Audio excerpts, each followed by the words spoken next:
선생님들 안녕하세요. 요양보호사 필기 파트 2장 노인복지와 장기요양제도 시작하도록 하겠습니다. 그래서 이 파트 같은 경우에는요, 우리 장기요양법에 관련된 내용이 나와 있어서 많이 어렵기도 하고요. 외워야 하는 부분이 많아요. 그래서 제가 기출에서 나왔던 부분만 콕콕 집어드리도록 하겠습니다. 표준교재는 36에서 83페이지에 해당되는 내용이고요. 이 파트는 5문제 정도 출제가 됐었습니다. 자, 이 37페이지 내용부터 살펴보도록 할게요. 1절 사회복지와 노인복지 이 내용 같은 경우에는 안 나온 적도 있었고 출제되면 한 문제 정도 출제가 됐었습니다. 그래서 어떤 내용들이 출제가 됐었냐면요. 첫 번째, 국민기초생활보장제도, 그리고 국민건강보험, 고용보험, 기초연금 이렇게 나왔었다. 그래서 국민기초생활보장제도 같은 경우에는 생활이 어려우신 분들에게 최저생활을 보장하는 걸 국민기초생활보장제도라고 하고요. 그 다음에 국민건강보험, 이건 많이 들어보셨죠? 그래서 국민의 질병, 건강 증진에 대해서 보험급여를 제공을 하는구나. 그 다음에 고용보험 같은 경우에는 이게 그 근로랑 관련이 되어 있잖아요. 그래서 근로계약 종료로 실직한 경우 실업급여를 보장하는 제도다. 그리고 기초연금 같은 경우에는 노인의 안정적인 소득 기반 제공 및 생활 안정을 지원하고, 얘는 만 65세 이상 소득 인정의 기준 70% 수준 이하 노인들이 받을 수 있는 제도다. 그래서 각 제도 설명 꼭 기억을 해주세요. 그러면 우리 시험 문제가 어떻게 나왔었는지 보도록 하겠습니다. 요양보호사가 실직했을 때 생활에 필요한 급여를 제공하는 사회보험은 실직을 했대요. 1번 고용보험, 2번 국민건강보험, 3번 국민연금보험, 4번 산업재해보상보험, 5번 노인장기요양보험. 정답은 그죠, 1번이죠. 고용보험. 해서 실업급여를 받게 되는 거죠. 자, 한 문제 더 풀어보도록 하겠습니다. 다음에서 설명하는 사회복지제도는 노인의 안정적인 소득 기반 제공 및 생활 안정을 지원하고 만 65세 이상 소득 인정의 기준 70% 수준 이하의 노인, 그리고 국가와 지자체에 의해서 조성이 된다.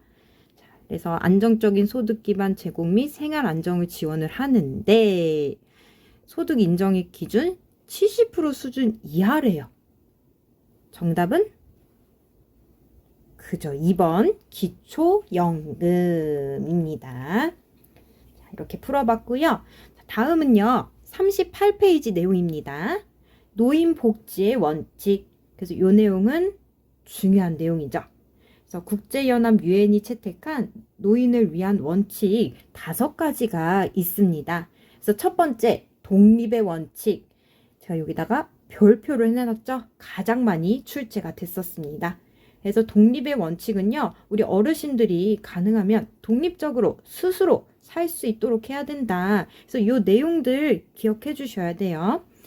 그래서 독립의 원칙은요, 일할 수 있는 기회, 또 다른 소득을 얻을 수 있어야 되고, 우리 어르신들이 안전하게 적응할 수 있는 환경에서 살 수 있어야 되고, 또 오랫동안 가정에서 본인의 집에서 살 수 있어야 된다.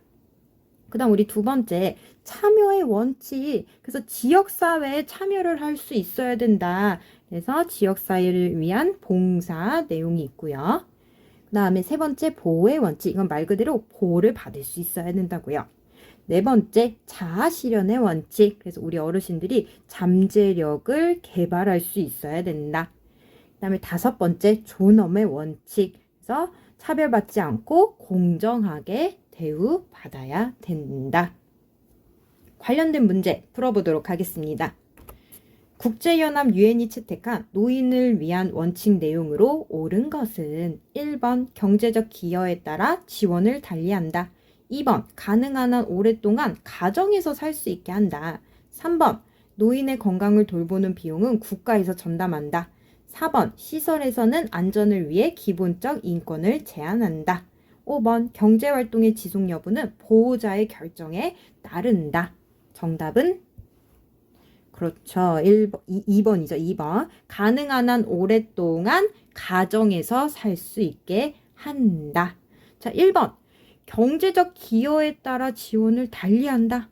아니죠. 우린 차별을 하면 안 됐었죠. 그래서 이건 틀린 내용. 그다음에 3번. 노인의 건강을 돌보는 비용은 국가가 전담한다. 이것도 아니죠. 4번.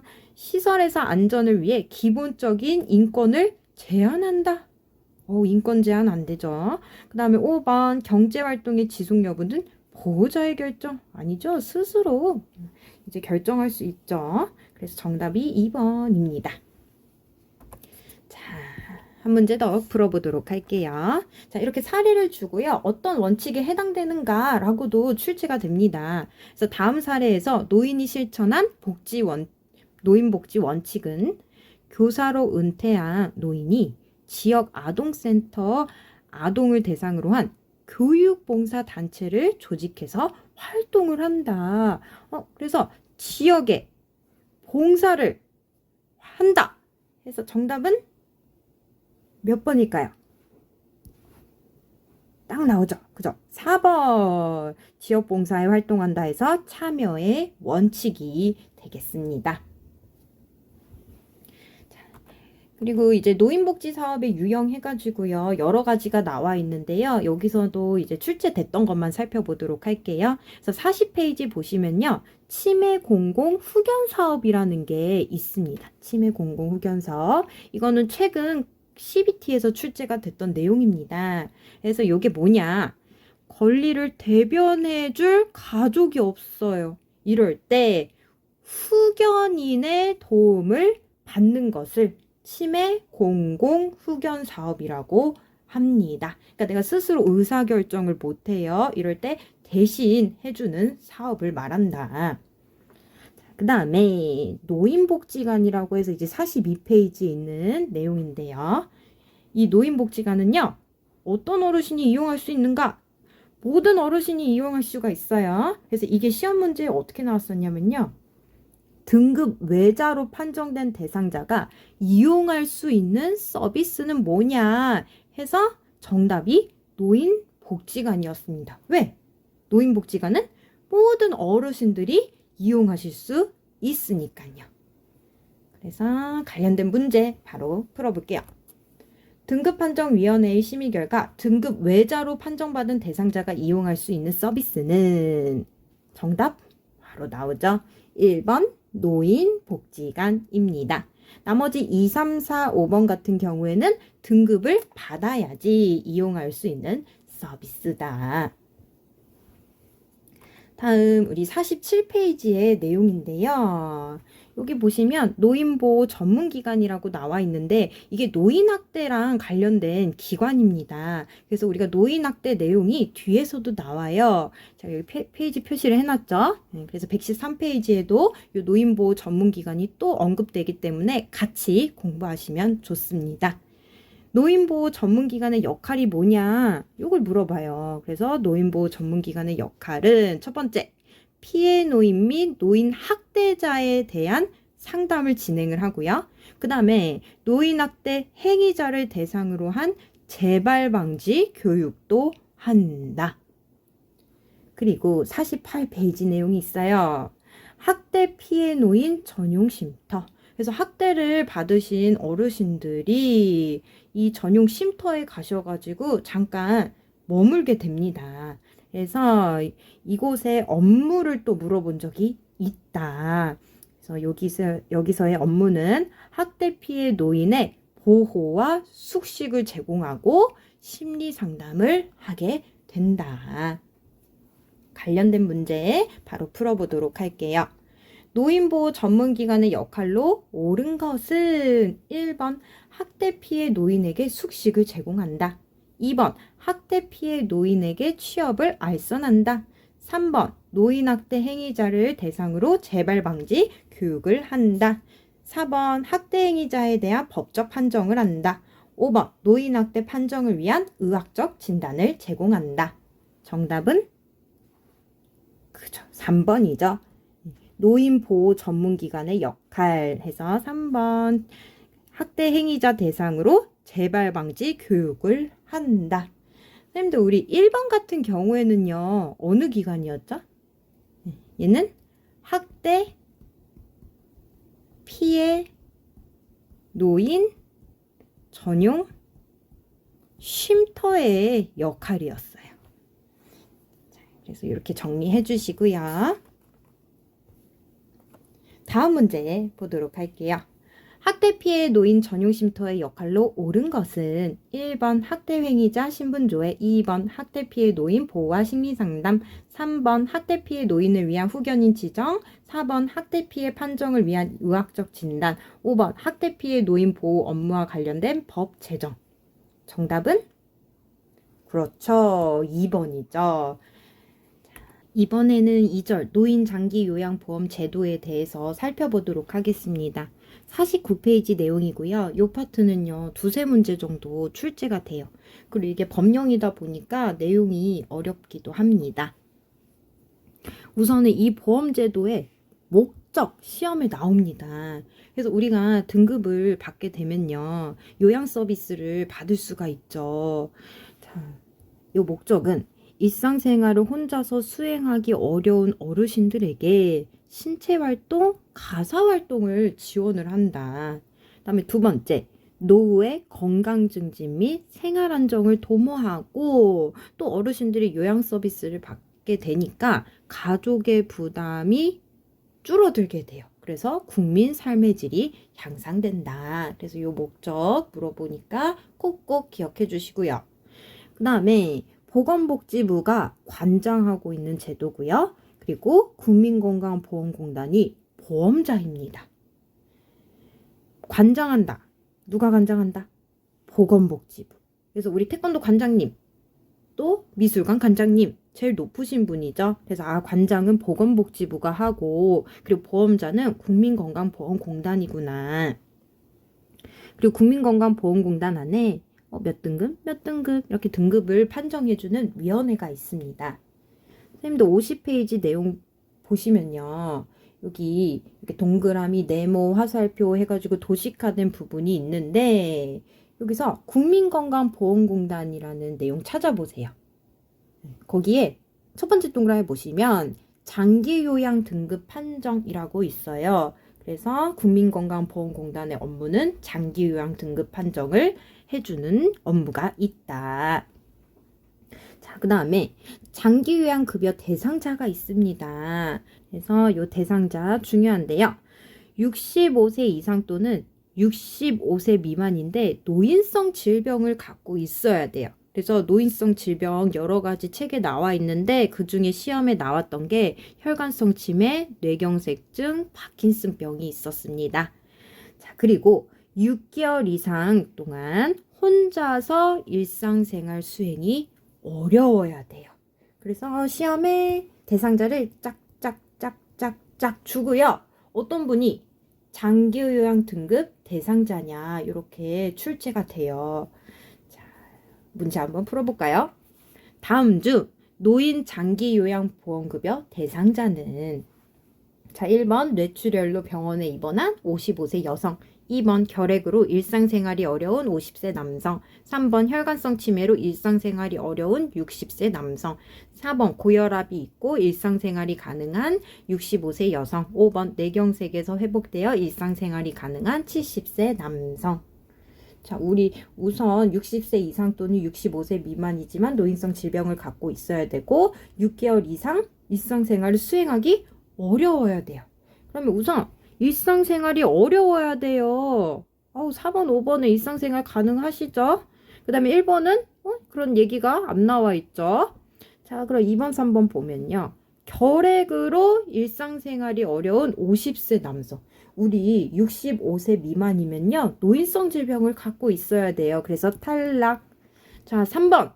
이분은 60세세요. 그래서 노인성 질병을 갖고 계신가 하고 봤더니 혈관성 치매를 갖고 계신대요. 그래서 정답이 3번 이렇게 되는 거죠. 자, 다음 내용입니다. 장기요양 인정 신청 및 판정 절차 해서 51페이지 내용이고요. 자, 우리 흔히 등급 받는다 요런 말 하잖아요. 그래서 요 등급을 받으려면 어떻게 해야 되는가에 대한 내용입니다. 그럼 첫 번째, 먼저 신청을 해야겠죠. 그래서 인정 신청을 합니다. 요 내용 52페이지부터 쭈룩쭈룩 있는 내용이에요. 그래서 인정 신청을 할 때는요, 소견서랑 장기 요양 인정 신청서를 내야 돼요. 그래서 어디다가 내는가? 국민건강보험공단에다가 제출을 해야 돼요. 그런데 이제 우리 대상자가 직접 신청을 못할 수도 있잖아요. 그러면 대리 신청이 가능합니다. 그래서 가족이라든지 친족 또 관할 지역 사회복지 전담 공무원분들이 대리 신청을 해줄 수 있는데, 사회복지 전담 공무원이 대리 신청할 때는 본인 또는 가족의 동의가 필요하다. 그래서 이런 부분까지 시험에 나왔었어요. 그래서 우리가 신청서를 내잖아요. 그러면 직원분들이 오셔가지고 방문조사를 하게 됩니다. 그래서 어떤 직원분들이 오시냐? 국민건강보험공단 직원분들이 방문해서 조사를 해요.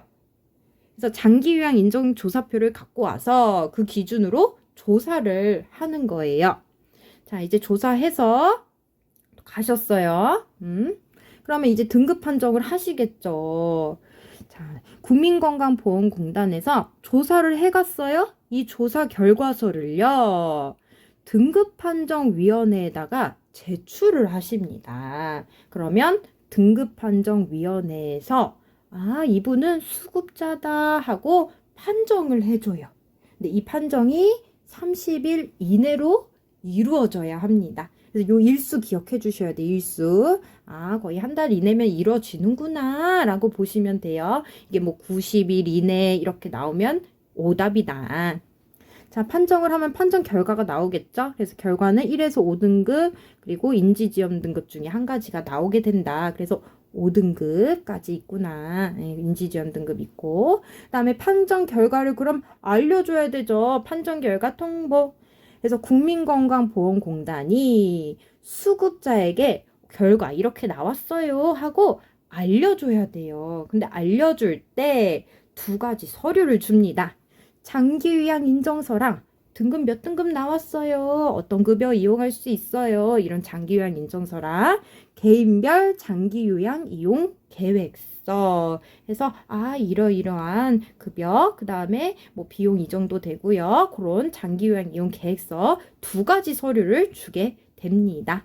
그래서 이 두 가지 서류를 받는구나. 그래서 이 서류에 어떤 내용들이 있는지도 시험에 나오는데요. 요거는 우리가 뒤에서 한 번 더 살펴보긴 할 거예요. 근데 지금 그냥 맛보기로 한번 볼게요. 그래서 장기요양 인정서에는 장기요양 등급 몇 등급 받았는지, 그 다음에 어떤 급여 이용할 수 있는지가 나오고요. 그 다음에 개인별 장기요양 이용 계획서는 등급별 한도액, 본인 부담률, 그러니까 비용과 관련된 내용이 들어가게 되는 거죠. 그 다음에 급여 종류와 횟수, 그러니까 조금 더 디테일하게 들어가는구나.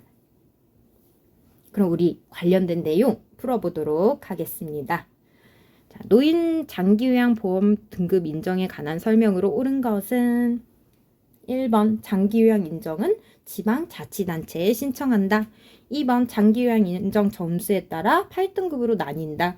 3번 국민건강보험공단은 장기요양 인정표에 따라 작성된 조사 결과서를 등급판정위원회에 제출한다. 4번 보건복지부는 1차 장기요양 등급 판정을 심의하여 최종 판정한다. 5번 노인성 질병 대상자는 의사소견서 없이 장기요양 등급 판정을 받는다. 정답은 3번이죠. 국민건강보험공단은 장기요양 인정 조사표에 따라서 작성된 조사 결과서를 등급판정위원회에다가 제출을 한다고 했었죠. 이 내용이 우리 앞에서 봤을 때 요 내용이었죠. 요 내용. 네. 자, 1번부터 살펴볼게요. 장기요양 인정은 지방자치단체에 신청한다. 아니죠. 우리 어디에다가 신청을 했죠? 국민건강보험공단. 자, 그 다음에 2번. 장기요양 인정 점수에 따라 8등급으로 나뉜다. 아니죠. 1에서 5등급, 그 다음에 인지지원 등급 있었어요. 그 다음에 4번. 보건복지부는 1차 장기요양 등급 판정을 심의해서 최종 판정을 한다. 아니죠. 보건복지부 앞에서 언급도 안 됐어요. 어디서 판정을 했죠? 자, 여기 보시면 등급 판정 위원회에서 판정을 했다. 그래서 이제 틀린 내용. 자, 5번. 노인성 질병 대상자는 의사소견서 없이 장기요양 등급을 판정받는다. 우리 신청할 때, 장기요양 등급 받기 위해서 신청할 때 의사소견서 있어야 된다 그랬어요. 그래서 이것도 틀린 내용이다. 그래서 3번입니다. 자, 다음은요. 내가 등급을 받았어요. 그래서 내가 이제 서비스를 이용을 하고 싶은데 어떤 서비스들이 있는가? 그 내용입니다. 55페이지의 내용이고요. 제목은 장기요양급여의 내용. 자, 크게 재가급여, 시설급여, 특별 현금급여가 있습니다. 그래서 재가급여에는 어떤 게 있는지, 시설급여에는 어떤 게 있는지, 특별 현금급여에는 어떤 게 있는지 아셔야 돼요.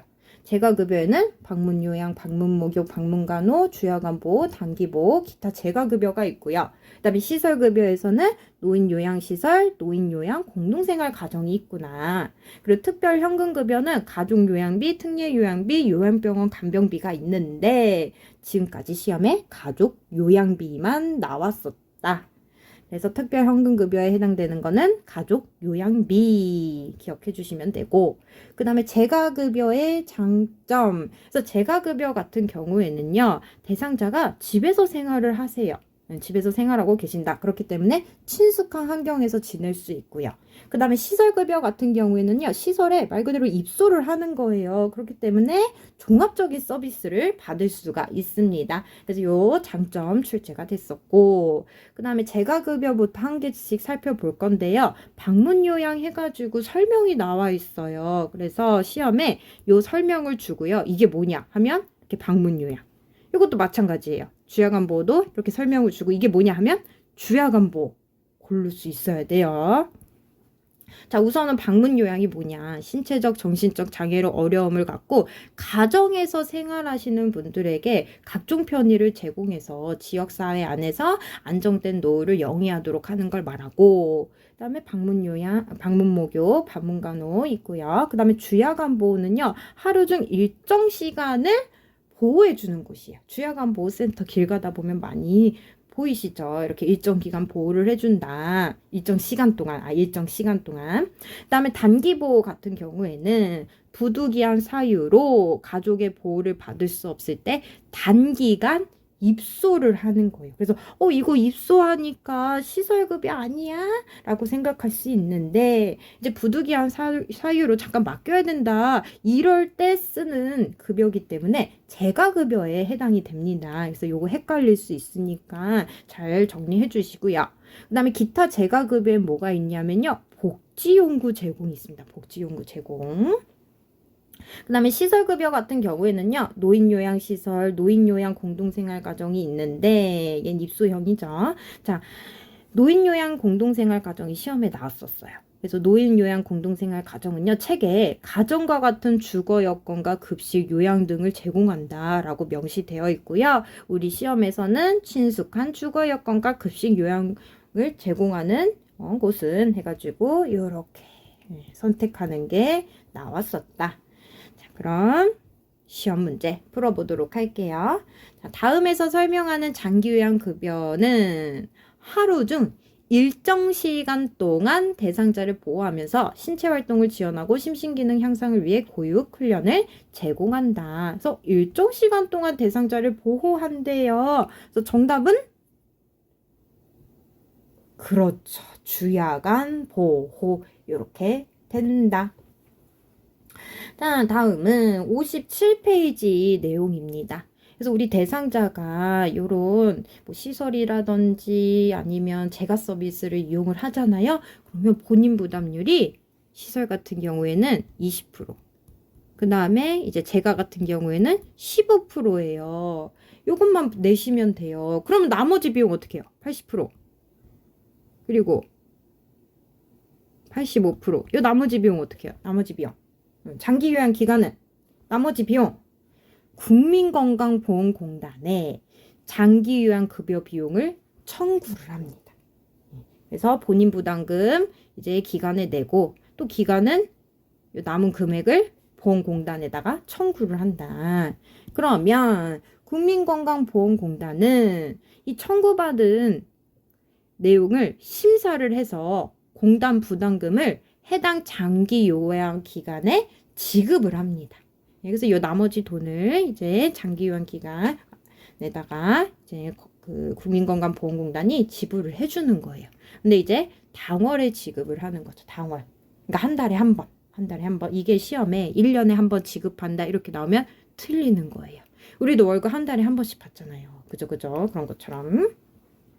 자, 다음은요. 우리 노인장기 요양보험법의 이 재원조달 57페이지 내용 살펴볼 거예요. 자, 그래서 이 재원 같은 경우에는요.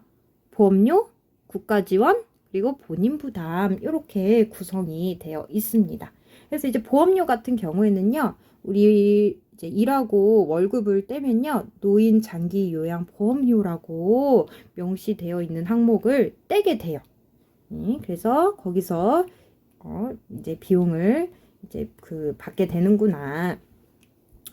자, 우리가 보험료 중에 이렇게 노인장기 요양보험료가 있고요. 그 다음에 건강보험료가 있어요. 둘 다 국민건강보험공단에서 관리를 한단 말이에요. 이 두 개는요. 각각 독립회계입니다.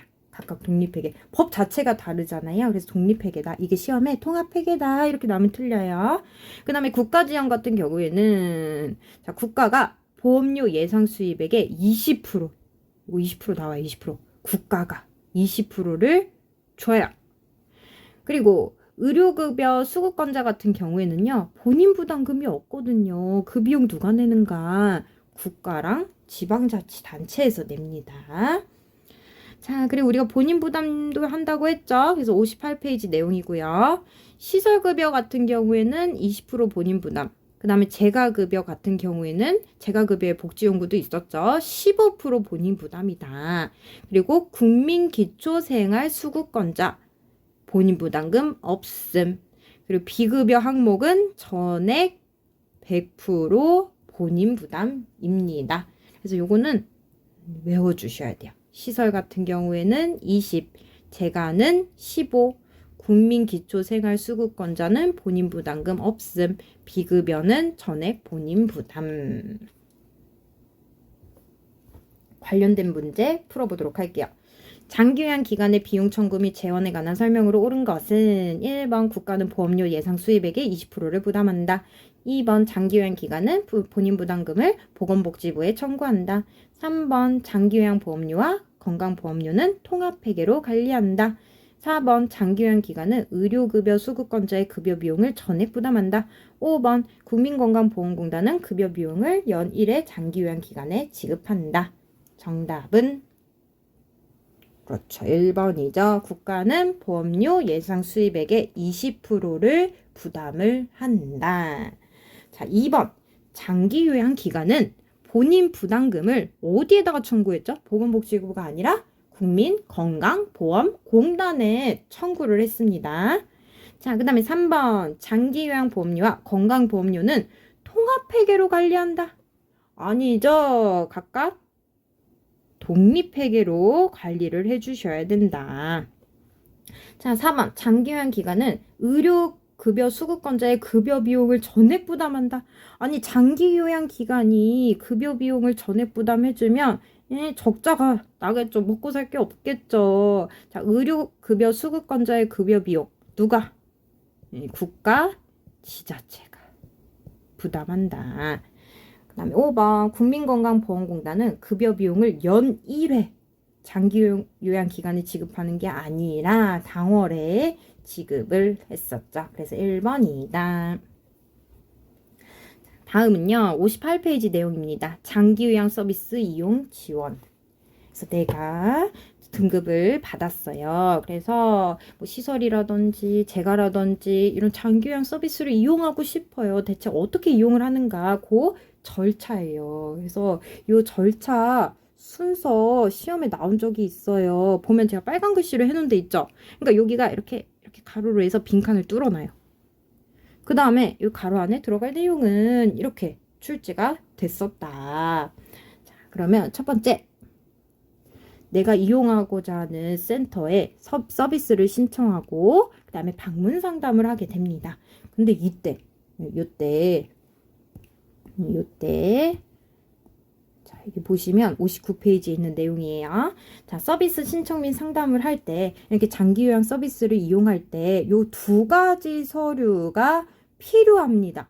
이거 두 가지 서류 앞에서 봤었어요. 장기요양 인정서, 개인별 장기요양 이용 계획서. 그래서 국민건강보험공단이 내가 수급자예요 하고 판정을 해줄 때 주는 두 가지 서류였죠. 그래서 내가 어떤 센터를 이용하고 싶다 하면요, 이 두 가지 서류를 갖고 가야 돼요. 네, 갖고 가야 된다. 그래서 장기요양 인정서에는 어떤 항목들이 적혀 있는가? 나 몇 등급이에요? 장기요양 등급. 이용할 수 있는 급여 종류와 내용 써 있고요. 그 다음에 개인별 장기요양 이용 계획서잖아요. 계획서. 그래서 등급에 따라 이용할 수 있는 한도액, 본인 부담률, 그 다음에 급여의 종류와 횟수가 적혀 있더라. 그래서 어떤 것들이 명시되어 있는지 요거 꼭 기억해 주세요. 자, 그래서 이렇게 상담을 했어요. 상담을 하고 이런 서류들도 보여줬어요. 그러면 다시 위쪽으로 올라와서 우리 센터에서 요런 서비스 받으시면 좋을 것 같아요 하면서 계획을 수립을 해줍니다. 그래서 알겠어요 하면서 계약을 체결을 하겠죠. 그러면 서비스를 제공받아요. 서비스를 제공받고 이 서비스가 괜찮은지 만족스러운지 뭐 부족한 게 없는지 모니터링을 실시를 합니다. 그 다음에 서비스를 종료할지 계속할지 결정하게 된다. 관련된 문제 풀어보도록 하겠습니다. 장기요양 서비스 이용 절차 중 괄호 안에 들어갈 내용은 자, 서비스 신청 접수 및 방문 상담하고 그 다음에 서비스 제공 계획 수립하고 서비스 이용 계약 체결하고 서비스 제공 받았어요. 그 다음에 여기 들어갈 거 서비스가 만족스러운지 이제 불편한 게 없으신지 이런 것들을 그죠 모니터링을 한다고 했었죠. 그래서 정답은 3번이다. 자, 다음은요. 3절 요양보호 업무 내용에 대해서 살펴볼 거고요. 여기서 두 문제 정도 출제가 됩니다. 63페이지고요. 우리 업무의 목적 출제가 됐었다. 그래서 목적은 장기요양 대상자들의 신체 기능 증진 및 삶의 질 향상이다. 이렇게 출제가 됐던 거예요. 요양보호 서비스의 목적으로 옳은 것은 1번 신체 기능 증진을 지원한다. 2번 가족의 일상생활을 지원한다. 3번 심리상담 서비스를 제공한다. 4번 일자리 프로그램을 연계한다. 5번 여가활동 프로그램을 개발한다. 정답은 1번이죠. 신체 기능 증진을 지원한다. 자, 다음에 64에서 66페이지 내용 보도록 하겠습니다. 그래서 요양보호 업무의 유형과 그 내용 요거 살펴볼 건데요. 자, 중요한 것만 체크해 볼게요. 자, 신체활동 지원에는요 어떤 내용들이 있냐면요, 몸단장, 그 다음에 식사도움, 네, 이제 간식 포함이에요. 또 이동도움 해서 침대에서 휠체어로 옮겨 태우기, 세면도움, 구강청결 도움 등이 해당이 된다. 신체활동 지원은 몸단장, 식사도움, 이동도움, 세면도움, 구강청결 도움이 있구나. 그 다음에 가사 및 일상생활 지원, 요거는요 이렇게 두 가지로 나눠지죠. 그래서 개인활동 지원, 여긴 뭐가 있는가? 외출 시 동행, 은행, 관공서, 병원 동행, 또 공과금 납부가 있습니다. 그래서 이 공과금 납부는요, 우리 책에 없거든요. 그래서 여기 개인활동 지원에다가 추가적으로 적어주시고요. 그 다음에 일상생활 지원은 세탁이 있다. 또 이것도 출제됐었어요. 다 정서 및 의사소통. 그래서 생활상의 문제를 상담을 해준다. 그래서 생활상담이라고 출제가 됐었습니다. 자, 한 번 더 체크를 해보면요. 신체활동 지원. 그래서 우리 책에 신체활동 지원 파트가 있어요. 그래서 거기서 공부한 내용 여기 나온다고 보시면 돼요. 그래서 몸단장, 식사도움, 간식 포함이고요. 이동도움, 세면도움, 구강청결 도움이 있고, 그 다음에 가사 및 일상 지원은 크게 개인활동 지원이 있는데, 제가 여기다 별표 해놨잖아요. 그 이유는요. 여기서 가장 많이 출제가 됐었어요. 그래서 개인활동 지원. 개인활동 지원, 동행. 자, 그 다음에 일상생활 지원. 여기서는 세탁 관련된 문제 풀어볼게요. 노인 장기 요양 표준 서비스 중 개인활동 지원 서비스 내용에 해당되는 것은 개인활동이니까 동행해서 5번 관공서 방문 시 동행이다. 그 다음에 선생님들 여기 보시면 요양보호 서비스 유형별 대처 방안 사례 모험 해가지고요. 표로 내용들이 엄청 많이 나와 있어요. 그래서 제가 이제 69번 내용부터 살펴볼 건데 굉장히 많잖아요. 다 중요하긴 중요한데 거기서 시험에 나왔던 것만 제가 체크를 해보도록 할게요. 그래서 69페이지 18번이고요. 요양보호사가 방문할 때마다 매번 목욕하겠다고 알몸으로 기다리고 있다. 이때 정답이 시설장이나 간호사에게 보고한다 였어요. 그 다음에 22번 70페이지입니다. 기저귀를 착용하고 있을 때 기저귀 안으로 손을 자주 넣는다. 그래서 손톱을 항상 짧게 깎아준다. 이게 정답이었어요.